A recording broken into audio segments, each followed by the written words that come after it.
Operano sul campo, vicini alla gente, soprattutto a chi è in pericolo colpito da calamità naturali o incidenti, dal primo giorno di servizio all'ultimo giorno di lavoro.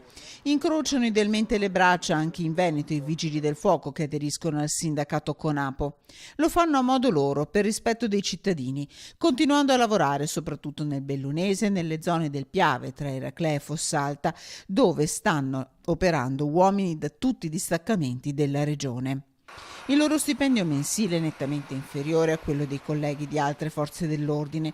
Il governo doveva metterci mano. Invece, abbiamo constatato però con rammarico che nella legge di bilancio per il 2019 non è stato stanziato un becco d'un quattrino per il recupero di questa sperequazione che soffriamo ormai da decenni. in concreto, ecco lo stipendio di un vigile del fuoco. Un vigile del fuoco all'atto dell'ingresso nella carriera, che è una carriera operativa, guadagna all'inizio sui 1.350 euro netti, parlo di netto, cioè di quello che ci entra in tasca. E poi le differenze sulle indennità. Le nostre sono grandemente inferiori rispetto a quelle per esempio della Polizia di Stato, che ha una retribuzione accessoria, per esempio per l'indennità di turno notturno, guadagnano sulle 4 euro lorde l'ora, mentre a noi Vigili del Fuoco ci pagano 1,03 euro